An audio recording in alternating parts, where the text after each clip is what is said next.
Assalamualaikum warahmatullahi wabarakatuh. Salam sejahtera bagi kita semua. Perkenalkan, nama saya Aulia Oktaviani dari kelompok 4. Kami akan mempresentasikan hasil tugas kami, yaitu mengenai pengelolaan usaha dan strategi kewirausahaan.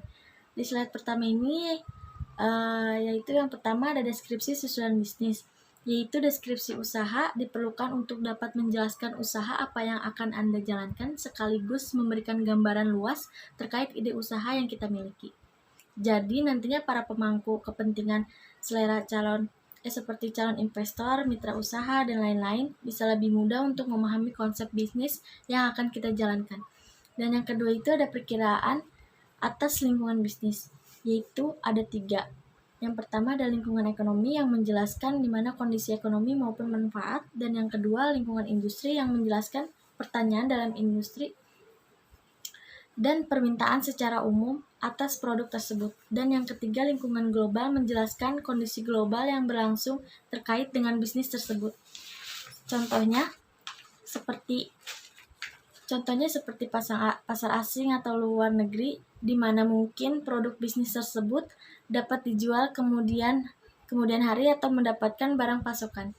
Dan yang ketiga, rencana manajemen merupakan uraian bagaimana jalannya organisasi atau bisnis. Anda dapat merumuskan struktur dan operasi manajemen. Anda dapat menyusun secara manajemen dengan mudah. Yang pertama, Anda tentukan kebutuhan akan rencana manajemen. Dan yang kedua, buat kerangka rencana. Ketiga, ada deskripsikan struktur manajemen Anda.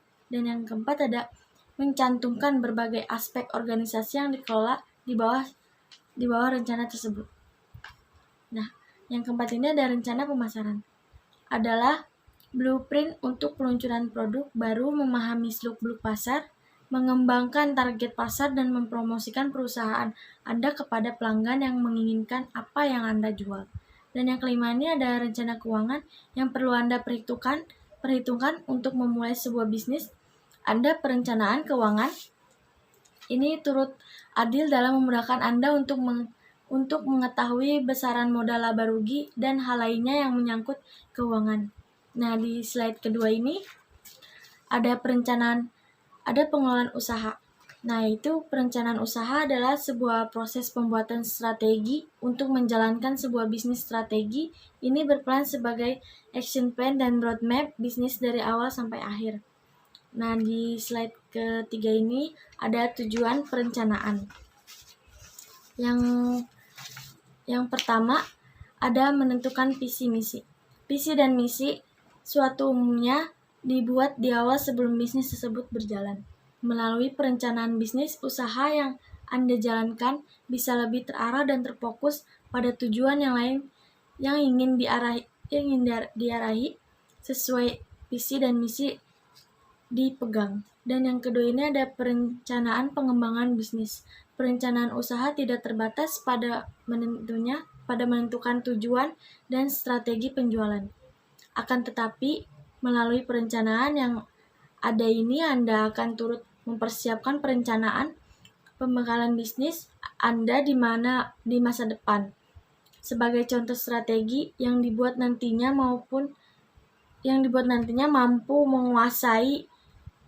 menguasai pangsa pasar dalam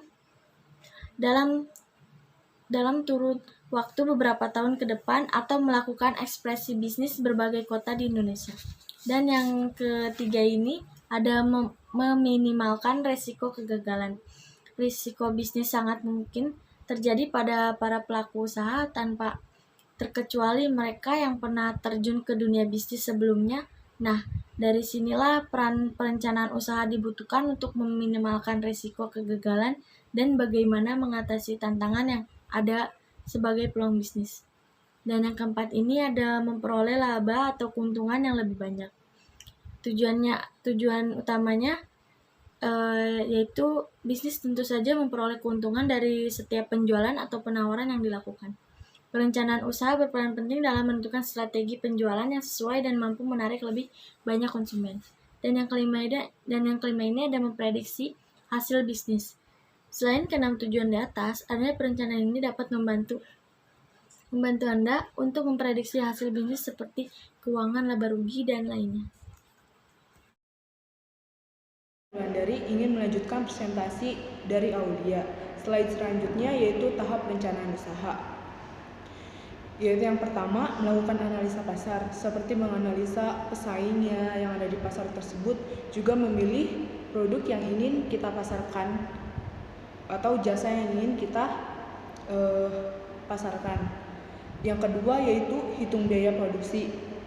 Menghitung semua biaya produksi agar memperkirakan besar modal yang akan kita butuhkan untuk ke depannya. Yang ketiga yaitu hitung pendapatan, mencatat arus kas masuk dan keluar, juga menghitung pendapatan untuk memperkirakan keuntungan yang kita peroleh selama kita membuat bisnis tersebut dalam jangka waktu tertentu. Yang keempat yaitu hitung hasil usaha, menghitung laporan laba rugi supaya kita tahu kondisi sekarang tuh kita butuh modal tambahan atau malah kita labanya lebih banyak, jadi nggak usah atau memperkirakan yang masalah tentang yang lain-lainnya. Slide selanjutnya yaitu komponen perencanaan usaha. Yang pertama, deskripsi usaha, menjelaskan layanan atau produk yang ingin kita pasarkan apa, terus cara menawarkan ke pelanggannya gimana, terus ide gambaran yang akan kita buat tentang produk itu tuh bagaimana. Lalu yang kedua, strategi marketing, menentukan strategi promosi dan pemasaran produk atau layanan yang ditawarkan. Jadi kita tentukan strategi promosi kita bagaimana, apa kita lewat internet seperti Instagram, TikTok ataupun Facebook. Yang ketiga yaitu riset pasar, menganalisa keuntungan konsumen, kebutuhan konsumen dan pesaing pasar. Jadi kita menganalisa konsumen kita pengennya apa, ataupun kita menganalisa tentang pesaing kita di pasar tersebut, dan kita harus bisa menyeimbangkan pesaing kita. Yang keempat yaitu implementasi pada proses produksi, yaitu kita cari cara buat promosi produk kita gimana, seperti yang tadi dibilang, atau bisa melalui internet atau mungkin banner, atau mungkin kita bagi-bagikan, atau semisal pakai buy one get one gitu. Yang kelima, pemantauan produk. Kita melakukan yaitu monitoring produk, apakah produk kita yang akan dijualkan itu sudah bagus, sudah layak untuk dipasarkan ke konsumen atau tidak. Yang keenam yaitu manajemen operasional, yaitu memastikan semua kinerja itu dilakukan dengan efisien dan efektif dalam bisnis itu berlancar. Yang ketujuh yaitu perencanaan keuangan, yaitu mengevaluasi anggaran yang telah ditetapkan agar bisa memastikan laba ruginya ditentukan, agar seperti kita bisa tahu jangka modalnya kayak gimana, atau pokoknya modal yang kita tentuin itu kita bisa tahu modalnya berapa. Yang kedelapan itu evaluasi, yaitu menilai kesuksesan dari strategi bisnis yang telah ditetapkan. Jadi kita mengevaluasi itu apakah bisnis ini sudah berjalan dengan lancar atau tidaknya. Dan slide seterusnya yaitu beberapa unsur yang harus ada dalam perencanaan usaha. Yang pertama, ringkasan pelaksanaan,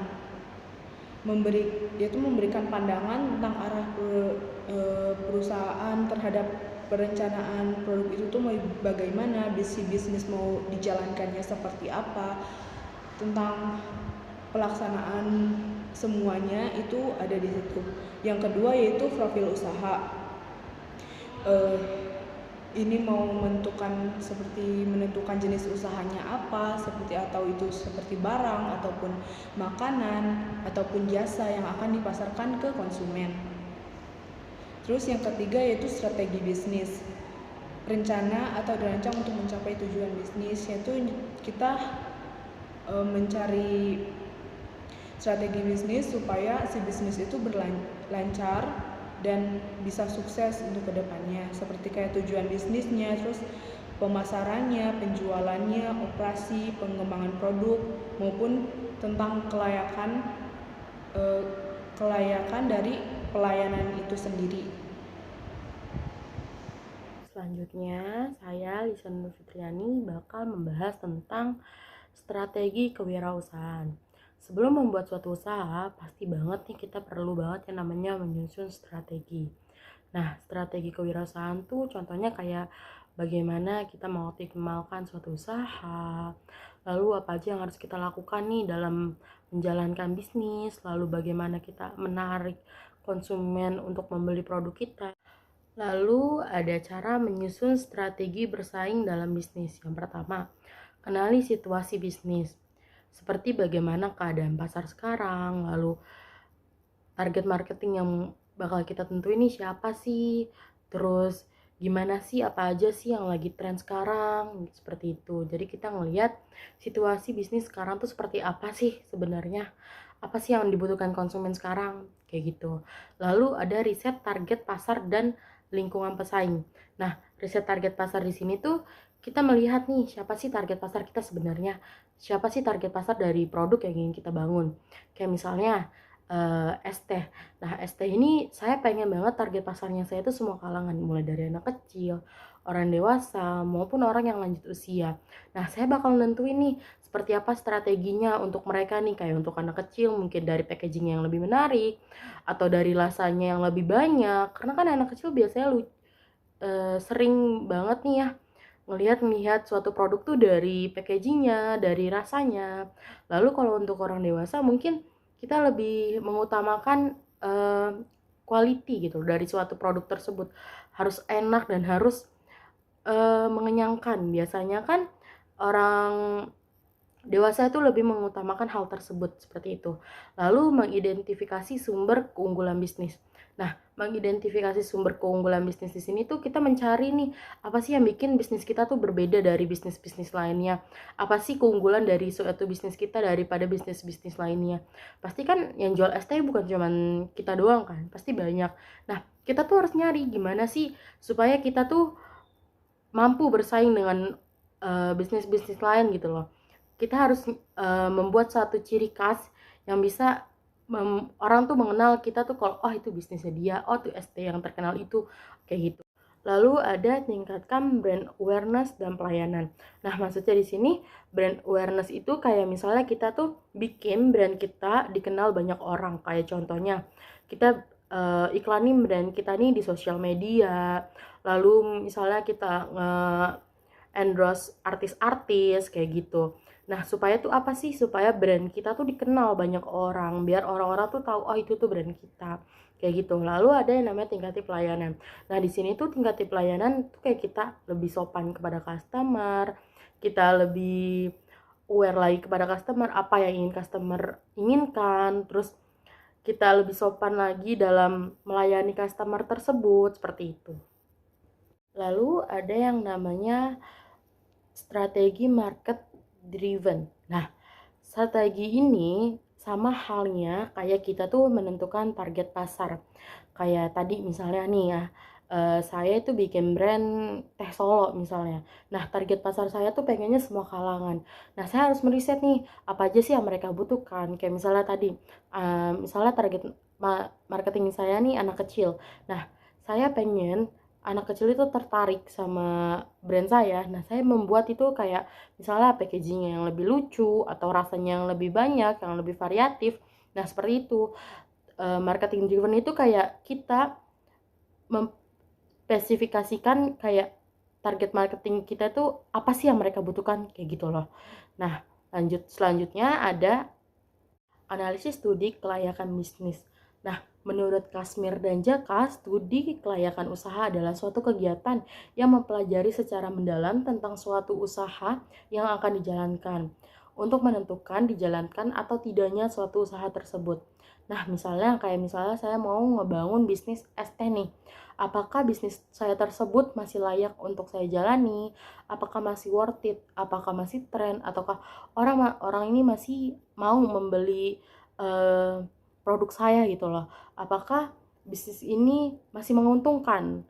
Nah, jadi tuh kita tuh harus menentukan apakah bisnis ini bisa nih kita jalankan, gimana kondisi pasarnya, kayak gitu. Nah, kalau misalnya kita ngeliat kayak kayaknya nggak worth it nih bisnis ini, kayak produk yang kita mau jual nih underrated banget, orang-orang tuh jarang tahu banget, jadi kayaknya kurang banget nih target pasarnya. Nah, jadi kita tuh bener-bener harus melihat juga gimana bisnis yang bakal kita jalanin gitu loh. Warahmatullahi wabarakatuh. Perkenalkan, nama saya Sally Dwi Saputri dari kelompok 4. Ingin melanjutkan materi presentasi sebelumnya. Saya akan membacakan tentang manfaat studi kelayakan bisnis. Dalam manfaat studi kelayakan bisnis itu ada 3. Yang pertama, mempermudah perencanaan bisnis. Mempermudah perencanaan bisnis itu adalah pembisnis dapat lebih mudah melakukan perencanaan ke depannya. Dia tahu apa yang harus dijalankan ke depannya. Yang kedua ada melancarkan pelaksanaan bisnis. Melancarkan pelaksanaan bisnis itu adalah melakukan analisis kelayakan usaha atau bisnis. Program-program yang sebelumnya direncanakan dapat dieksekusi dengan lebih mudah dan akurat. Dari hasil analisis nantinya pembisnis dapat menilai dan mengevaluasi mana saja program dan kebijakan yang memberikan keuntungan kerugian bagi usahanya. Jadi dia akan lebih tahu ke depannya itu usahanya itu akan seperti apa dan gimana usahanya itu bisa lancar untuk ke depannya dan maju untuk ke depannya. Dan yang ketiga ada memperkecil resiko kerugian. Jadi pembisnis akan dapat memperkecil resiko yang dapat terjadi di usahanya, baik itu resiko yang dikendalikan maupun resiko yang tidak dapat dikendalikan. Akibatnya, apabila usahanya rugi, kerugian itu tidak terlalu besar. Jadi dia bisa meminimalisir resiko atau kerugian. Dan selanjutnya ada tahapan studi kelayakan bisnis. Yang pertama itu ada penemuan ide. Penemuan ide itu adalah inisiatif yang dimiliki dari tahap awal dari analisis kelayakan usahanya untuk melihat peluang usaha untuk kedepannya. Dalam hal ini, mulailah dengan menguraikan rencana kita, apakah hal dapat bersaing di pasar atau tidak, usaha kita bisa bersaing di pasar atau tidak. Jadi, contohnya, saya mempunyai ide untuk menjual sambal goreng cumi dengan resep keluarga. Jadi saya tahu nanti kedepannya usaha ini akan maju atau tidak. Yang kedua ada penelitian. Penelitian itu adalah proses penelitian agar ide tersebut dapat direalisasikan menjadi sebuah usaha. Jadi penelusuran aspek-aspek kelayakan usaha itu untuk kedepannya. Terus mulai dari mengumpulkan, mengolah, menganalisis, dan menginterpretasikan hasil hingga menyimpulkan serta menjadikan sebuah laporan akhir. Yang ketiga ada evaluasi. Evaluasi itu adalah tahap membandingkan total biaya diperlukan dengan hasil atau benefit bisnis. Dari situ bisa mengevaluasi kelayakan dan potensi usaha ke depannya. Yang keempat ada penentuan. Tahap ini menentukan layak atau tidaknya ide yang kita buat, rencana bisnis yang kita buat itu ke depannya gimana dan lebih struktur atau bisa ide rencana bisnis yang lebih dirancang. Yang kelima ada rencana pelaksanaan. Rencana pelaksanaan itu adalah mencangkup, jadi membutuhkan rancangan pelaksanaan kerja dan pembangunan usaha. Jadi mencangkup jumlah dan karyawan, atau ketersediaan anggaran, sumber daya hingga persiapan manajemen. Yang keenam, ada pelaksanaan. Terdapat dua hal yang harus diperhatikan, yaitu ada pelaksanaan usaha.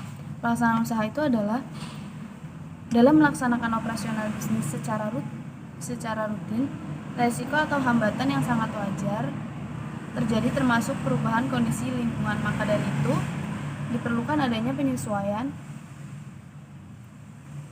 perbaikan rencana awal serta tata ulang. Yang B, evaluasi perencanaan terhadap kenyataan. Jadi agar bisnis selalu dapat berjalan efektif, efisien, dan mampu meningkatkan laba, perlu dilakukan evaluasi secara berkala. Jadi seperti mulai dari fungsi operasi, produksi, pemasaran, bahkan keuangan. Selanjutnya ada kesalahan dalam menyusun studi kelayakan bisnis. Yang pertama itu ada data dan informasi tidak lengkap. Data dan informasi tidak lengkap itu seperti studi harus mengumpulkan data yang valid serta informasi yang lengkap dapat dipertanggungjawabkan nantinya. Data tersebut mempengaruhi hasil studi dari penilaian. Yang kedua, ketidaktelitian tim studi kelayakan bisnis. Tim yang teliti serta ulet, jadi karyawan yang nantinya akan dipekerjakan, itu berpengaruh dalam usahanya.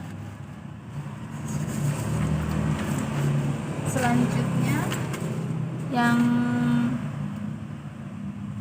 ketiga, ada pelaksanaan pekerjaan yang salah. Jadi faktor utama dalam menentukan keberhasilan suatu usaha itu dari para pelaksana usahanya. Jika pelaksana tidak bekerja sesuai dengan pedoman atau karyawan itu bekerja tidak sesuai dengan aturan dan pedoman yang telah ditetapkan atau SOP, maka kemungkinan bisnis akan mengalami kegagalan. Itu saja materi yang saya dapat sampaikan. Sebelumnya terima kasih. Assalamualaikum warahmatullahi wabarakatuh. Perkenalkan, nama saya Tias Nurpatina. Saya di sini akan melanjutkan presentasi dari Sherly. Di slide selanjutnya, di sini ada pihak-pihak yang memerlukan dan berkepentingan terhadap studi kelayakan bisnis. Yang pertama, ada pihak wirausaha atau pemilik perusahaan. Pihak wirausaha atau pemilik perusahaan di sini memerlukan studi kelayakan bisnis untuk menghindari kegagalan yang mungkin terjadi di masa yang akan datang dan dapat memberikan keuntungan sepanjang masa. Yang kedua, di sini ada pihak investor dan penyandang dana. Memerlukan studi kelayakan bisnis untuk memilih jenis investasi yang paling menguntungkan dan untuk menjamin bahwa pinjaman atas modal aman dalam investasi tersebut. Yang ketiga, di sini ada pihak masyarakat dan pemerintah. Pihak masyarakat dan pemerintah, bagi masyarakat, apakah bisnis yang didirikan dapat memberikan manfaat atau malah merugikan bagi masyarakat sekitarnya. Sedangkan bagi pemerintah untuk mempertimbangkan pemberian izin atau penyediaan fasilitas. Di slide selanjutnya, di sini ada hasil studi pada prinsip bisa digunakan untuk yang pertama, untuk merintis usaha baru. Dengan analisis kelayakan bisnis kita dapat yakin untuk merintis usaha baru. Yang kedua, di sini ada mengembangkan usaha yang udah ada. Maksudnya untuk mengembangkan lagi usaha yang udah ada dengan menggunakan analisis kelayakan bisnis ini. Yang ketiga, di sini ada masyarakat memilih usaha atau investasi yang paling menguntungkan. Maksudnya di sini kita bisa mengetahui usaha atau investasi yang kita akan jalankan itu bisa menguntungkan atau malah tidak menguntungkan. Selanjutnya di sini ada tujuan analisis. Untuk mengetahui apakah suatu investasi layak atau tidak. Jadi maksudnya tujuan analisis studi kelayakan bisnis disebut juga analisis proyek bisnis, yaitu penelitian tentang layak atau tidaknya suatu bisnis dilaksanakan dengan menguntungkan dan secara terus-menerus, dan pada dasarnya membahas berbagai konsep dasar yang berkaitan dengan keputusan dan proses pemilihan manfaat ekonomis dan sosial sepanjang waktu, sehingga kita dapat mengetahui bahwa layak atau tidaknya suatu bisnis dimulai atau dikembangkan. Sekian presentasi dari kami, kurang lebihnya mohon maaf. Semoga ilmu yang kami berikan atau yang kami sampaikan dapat bermanfaat bagi semua.